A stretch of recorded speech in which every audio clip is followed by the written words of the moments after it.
Dulu ya, Bismillahirrahmanirrahim. Assalamualaikum warahmatullahi wabarakatuh.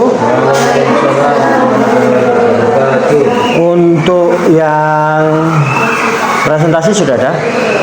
Dosen nyentri.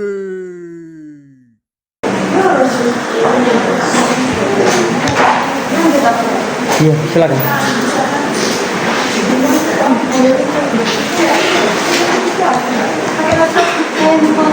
Boleh.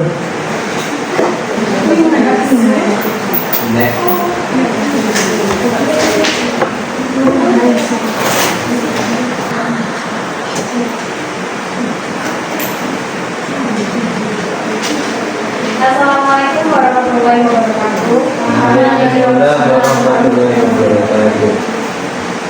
Baik, di sini kami akan mempresentasikan tentang teori hegemoni. Materi yang pertama akan disampaikan oleh saya Bapak. Pengertian hegemoni yakni bentuk kekuasaan suatu kelompok sosial yang tidak hanya bertumbuh pada paksaan, tetapi terutama pada persetujuan dari kelompok yang dikuasai. Kekuasaan ini itu bekerja melalui internalisasi kayak nilai norma dan juga ideologi, sehingga dominasi dianggap wajar dan juga alamiah oleh masyarakat. Pendapat tersebut itu diungkapkan oleh Antonio Gramsci pada tahun 1991. Gramsci ini memandang hegemoni sebagai strategi kelas dominasi untuk mempertahankan kekuasaan dengan membentuk kesadaran sosial melalui instruksi budaya dan juga pendidikan. Contohnya itu seperti kayak contohnya dalam dunia kerja, kayak masyarakat itu menerima jam kerja panjang dengan upah yang rendah karena dianggap kayak mutunya itu wajar demi untuk bertahan hidup. Kan masyarakat biasanya itu kayak awal mulai kerja itu kan biasanya tanda tangan kontrak. Nah itu kan biasanya dijelaskan untuk kayak gajinya dan kerjanya itu kan biasanya ada beberapa pabrik itu gaji dan juga kayak jam kerjanya itu tidak sesuai. Misalnya kayak kerja 12 jam, nah gajinya itu hanya digaji dengan kerja 6 jam saja. Namun masyarakat ataupun pekerja itu dapat menerima karena apa ya, yang mutu tadi kayak wajar demi bertahan hidup. Kayak contohnya masyarakat menerima dengan terpaksa, namun juga kayak apa ya, memberikan kayak dianggap wajar lah menerima gaji segitu karena ya bertahan hidup dan juga kayak mengikuti kebutuhannya. Materi yang kedua yaitu latar belakang teori hegemoni. Teori hegemoni lahir dari kritik Gramsci terhadap aksi represif yang terlalu menekankan dominasi ekonomi. Menurutnya, kelas penguasa dapat bertahan lama bukan semata-mata karena kontrol ala profesi, melainkan karena kemampuannya membangun legitimasi ideologis dengan masyarakat.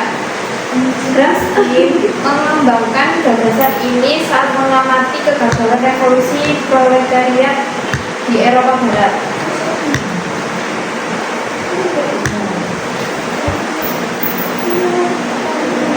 Contoh nyatanya itu pada saat di Eropa Barat, buruh tidak melakukan revolusi karena mereka percaya bahwa sistem yang ada masih bisa memberikan harapan hidup lebih baik. Nah, dari keyakinan ini dibentuk melalui pendidikan, media, dan agama sehingga ketimpangan ekonomi tidak dianggap sebagai masalah yang mendesak. Konsep utama dalam teori hegemoni yakni yang pertama itu dominasi dan juga persetujuan. Dalam hal ini kekuasaan hegemoni bekerja ketika masyarakat itu menerima nilai dan juga ide penguasa sebagai kepentingan bersama, tetapi bukan sebagai paksaan. Yang kedua itu masyarakat politik dan juga masyarakat sipil. Gramsci membedakan ya, antara masyarakat politik seperti negara, hukum, aparat, dan juga represif. Yang kedua yakni masyarakat sipil seperti kayak sekolah, media, agama, keluarga, dan juga hegemoni beroperasi terutama dalam masyarakat sipil melalui pembentukan kesadaran dan juga opini publik. Yang ketiga yakni intelektual organik, yaitu berperan menyebarkan ideologi kelas dominan melalui kayak wawancara, pendidikan dan juga media. Yang terakhir yakni ideologi. Hegemoni berfungsi menutupi ketimpangan sosial dan juga menjadikan tampak normal serta tidak bermasalah.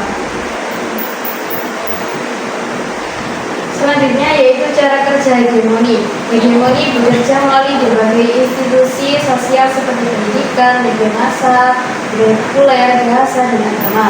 Melalui saluran ini, nilai dominan ditanamkan secara berkelanjutan sehingga membentuk kesadaran kolektif masyarakat. Bentuk-bentuk hegemoni yakni yang pertama ada hegemoni budaya. Hegemoni budaya adalah dominasi kelas penguasa atau masyarakat atas yang melalui pengendalian nilai, norma, ide dan juga pengendalian dunia yang dianggap sebagai hal wajar dan juga alami. Proses ini itu terjadi melalui lembaga sosial seperti kayak pendidikan, media dan juga seni. Kelompok tertentu itu memanipulasi budaya untuk mempertahankan status quo atau tanpa kekerasan fisik. Yang kedua yakni hegemoni ideologi yang merujuk pada kayak penguasaan keyakinan dan juga pemikiran masyarakat melalui penyebaran ideologi dominan yang disamakan sebagai kepentingan umum. Ideologi ini itu membentuk kesadaran kayak kolektif, membuat masyarakat menerima superioritas kelas penguasa sebagai sesuatu yang logis dan juga tak terelakkan. Yang ketiga yakni hegemoni politik, yaitu bentuk kepemimpinan di mana suatu kelompok itu mendominasi yang lain melalui pengaruh politik dan juga institusi pemerintah, seringkali dengan persetujuan daripada paksaan secara langsung. Hal ini melibatkan pengaturan kebijakan dan juga aliansi yang membuat dominasi tak paksa dan juga stabil. Yang terakhir yakni hegemoni ekonomi. Hegemoni ekonomi terjadi ketika kelompok penguasa mengendalikan sumber daya produksi, distribusi dan juga perdagangan sehingga menciptakan ketergantungan ekonomi pada kelompok lain. Dominasi ini diperkuat melalui struktur kapitalis yang membuat ketidakadilan ekonomi tampak sebagai bagian normal dan dari sistem. Materi selanjutnya yaitu tentang hegemoni dan counter hegemoni. Hegemoni menurut Antonio Gramsci adalah dominasi kelas penguasa atas masyarakat melalui persetujuan sukarela, bukan hanya kekerasan yang dicapai lewat pengendalian budaya, ideologi, politik dan ekonomi, sehingga nilai-nilai mereka diterima sebagai hal yang wajar oleh kelompok tertindas. Sedangkan counter hegemoni merupakan perlawanan dari kelompok subordinat seperti kelas pekerja dibantu intelektual organik yang membangun ideologi tandingan dan konsensus alternatif untuk menantang serta menggulingkan hegemoni tersebut melalui kesadaran kritis dan aliansi baru. Penerapan teori hegemoni yakni digunakan untuk menjelaskan bagaimana kekuasaan itu bekerja secara halus melalui pembentukan persetujuan dan juga penerimaan masyarakat terhadap nilai ideologi dan juga cara berpikir kelompok yang dominan. Dalam kajian budaya, sastra dan juga media, teori hegemoni ini membantu mengungkap bagaimana teks, simbol dan juga pemberitaan membentuk pandangan dunia yang dianggap wajar dan juga normal. Dalam pendidikan, hegemoni terlihat dalam kurikulum dan juga praktik pembelajaran yang memproduksi ideologi dominan. Sementara dalam politik, teori ini menjelaskan bagaimana kekuasaan ini dipertahankan melalui legitimasi moral dan juga intelektual, bukan semata-mata karena paksaan. Sekian materi yang bisa kami sampaikan. Apabila ada yang ingin ditanyakan atau didiskusikan, saya persilahkan.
daripada simbol ini. Teori hegemoni menekankan bahwa kekuasaan paling efektif adalah kekuasaan yang diterima secara sukarela oleh masyarakat.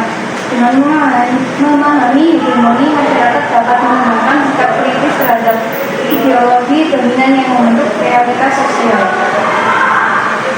Sekian presentasi dari kelompok kami. Apabila ada salah kata, mohon dimaafkan. Saya akhiri. Wassalamualaikum warahmatullahi wabarakatuh. Waalaikumsalam warahmatullahi wabarakatuh. Secara sederhana kalian bisa memberi definisi nggak hegemoni itu gimana? Secara sederhana aja biar gampang. Secara sederhana hegemoni itu ya meminta melakukan sesuatu tanpa memaksa. Itu hegemoni. Ya. Jadi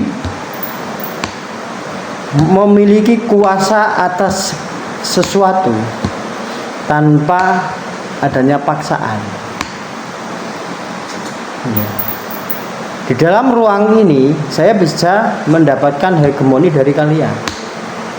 Jadi strukturnya dosen itu lebih kuat daripada mahasiswa. Gitu ya. Ini namanya saya punya hegemoni di dalam ruangan ini.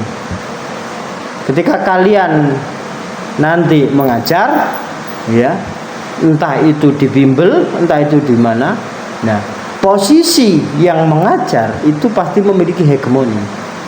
Ya, apa yang disampaikan itu akan didengarkan bahkan dilakukan.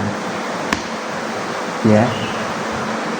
Tetapi, ya, kalau kalian berbicara ke orang lain di luar ruangan tempat kalian mengajar, mungkin kadang nggak didengarkan, apalagi dilakukan atau dikerjakan. Jadi ada tempat atau sesuatu yang memiliki hegemoni pada struktur yang lebih tinggi atau lebih kuat. Caranya begitu. Ya. Makanya seperti yang Ahlan sebutkan tadi, bagaimana hidup ini kalau tidak punya privilege itu semakin sulit. Feminisme itu hanya sekadar teori. Mungkin itu katanya Ahlan tadi. Nah, sebenarnya itu pada karakter, ya. Kalau kita karakternya kuat, ya. Kalau karakternya kuat, ya, maka pribadinya kuat. Kalau seseorang yang kuat itu tidak tergantung dengan apa yang ada di luar diri. Satu. Walaupun belum bisa, dia akan berjuang. Misal sukuan gajian 300 sebulan, kebutuhannya katakanlah belum menikah ya, itu kekurangannya ikut siapa kira-kira untuk sampai awal bulan lagi? Belum menikah, ini belum menikah, baru lulus lah, katakanlah kalian baru lulus, ikut orang tua. Ikut orang tua itu definisi rezeki. Nek gaji itu bukan rezeki. Ya. Itu yang pasti ya. Yang pasti. Loh. Pak, kapan mandirinya? Nah, mandiri itu bukan soal uang. Punya cari uang sendiri. Mandiri itu adalah berupaya sedemikian rupa untuk tidak merepotkan orang di luar diri. Kalau kamu tidak minta orang tua, itu nggak merepotkan. Itu mandiri. Tapi kalau orang tua memberimu uang, itu rezeki. Yang merepotkan ketika kamu minta orang tua. Orang tua itu tahu kok, raut muka kalian pas kalian nggak punya uang. Iya. Jadi mandiri yang kuat nggak akan minta. Ya, karena nggak minta, karena orang tua itu sayang, di luar raut mukanya nggak punya uang, diberi sama orang tuanya. Ya, jadi jadilah pribadi yang kuat dulu. Ya, ketika diberi orang tua lah itu rezeki, jangan minta. Ya, karena kalau setelah lulus kuliah aja minta, yang malu deh. Ya, jadi dibentuk karakter dirinya. Tapi nanti kalau diberi orang tua, ya diterima, itu rezeki.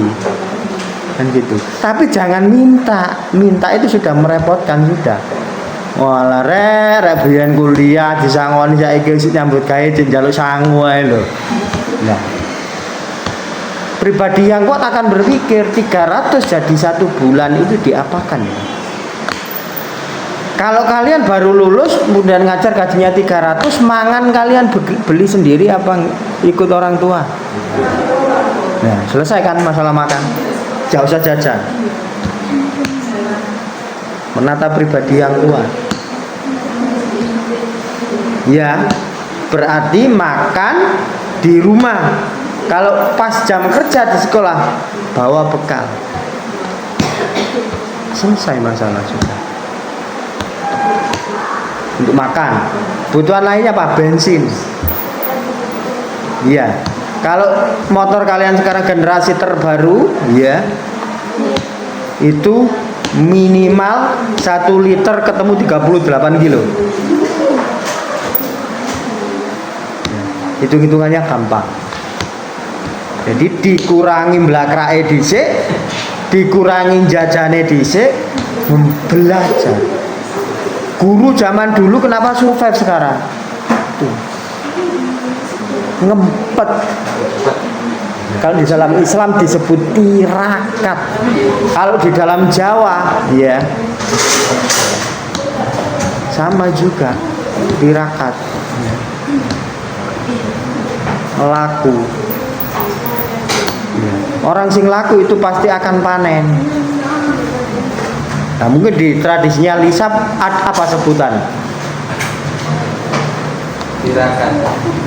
Untuk perilaku begitu, jadi menahan diri untuk tidak terlalu euforia jajan, makan di luar dan lain sebagainya. Ada istilah lain nggak di tempatmu? Tahu menghemat gitu aja. Menghemat itu bahasa Malukunya. Bahasa apa? Kira-kira. Ya seperti itu. Nanti kalau karaktermu sudah kuat, ya menahan itu gedene 40 hari terbentuk habit sudah. Ya. Baru setelah itu, ya sambil berdoa, ya Tuhan, kalau memang saya ditakdirkan mengajar, beri saya kemudahan. Ya, kalau gajinya 300 tapi rezekinya kan belum tentu 300 ya. Kayak saya begini, ya, saya bercontoh nggak jauh-jauh saya. Gaji kalau gaji saya di UNIM, ya, itu hanya cukup untuk dapur, selesai.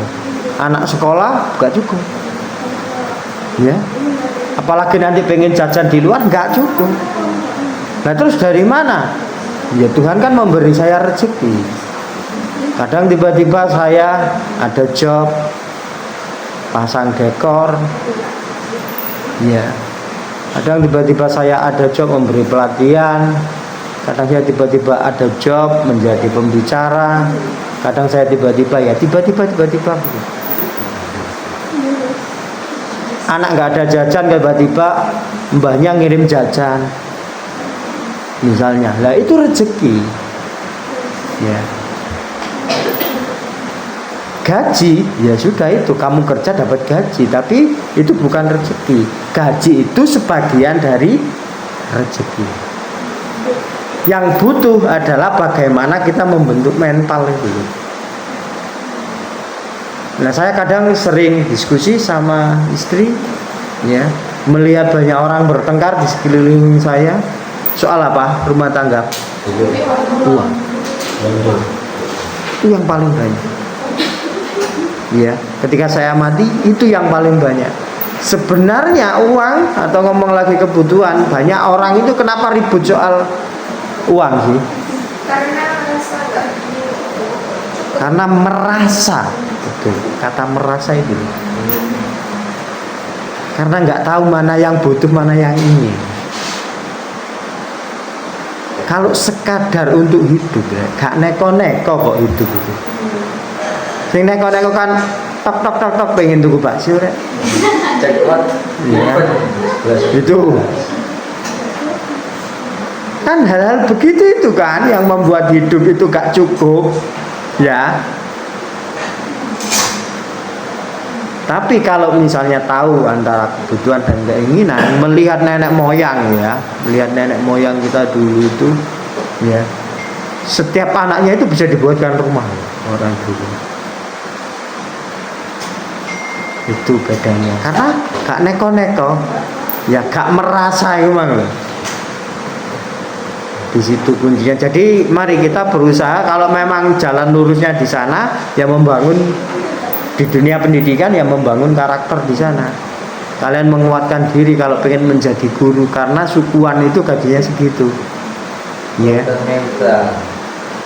300. Dan kalau kalian menemukan tempat sekolah yang masih bagus, bonafit, swasta pastinya ya, karena kalau di negeri kalian nggak akan dapat di antara 700 itu mentok paling banyak ya.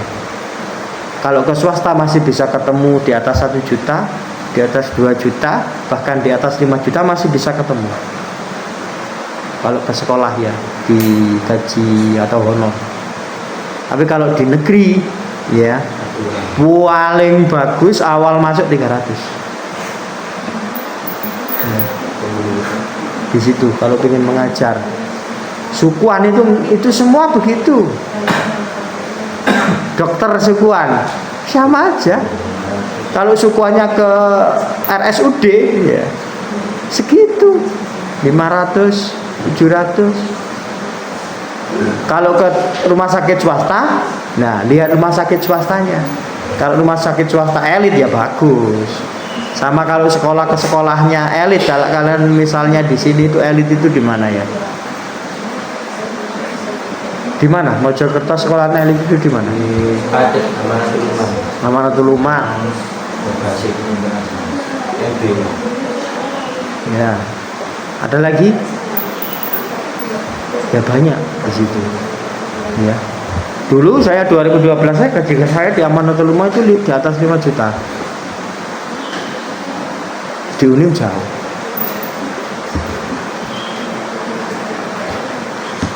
Tapi saya kenapa berpindah ke Unim ya, karena punya banyak waktu luang di sini.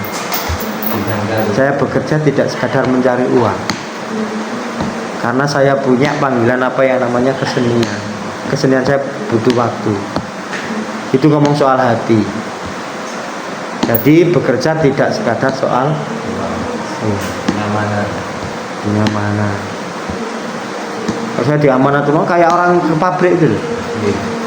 Berangkat pagi bisa pulang malam, malah melebihi pabrik ya. Tapi gajinya bagus. Jadi untuk orang-orang yang nggak noleh ya, istilahnya itu kalau anak muda nggak noleh atau orang nggak suka toleh, suka bekerja kemudian mengumpulkan hasil kerja, cocok dari muda di sana. Karena dulu gini, saya pegang uang ada, tapi kok rasanya ada yang kurang hidup ini.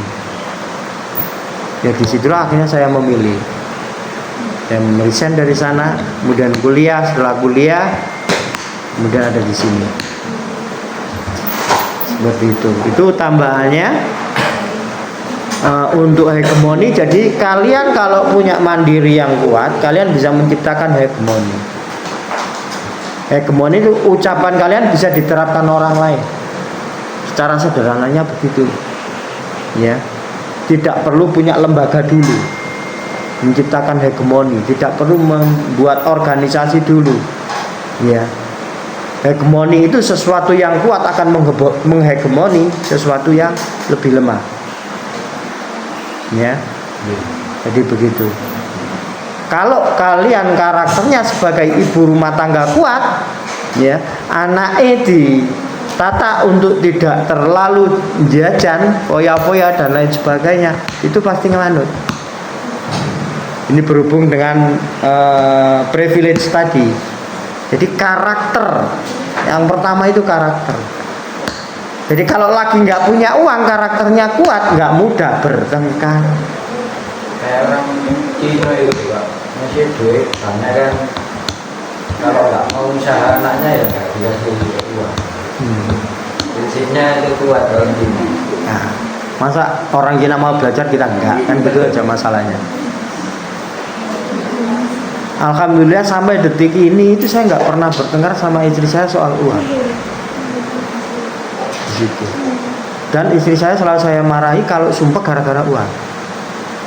Kalau nggak punya uang minta, saya suruh minta ke saya. Jangan dipikir, jangan sumpah. Uang itu nggak boleh masuk ke hati dan pikiran kita. Uang itu alat. Kalau nggak punya ya sudah minta yang punya. Siapa yang punya? Tuhan. Ya Tuhan, uang saya habis, waktunya besok beli ini.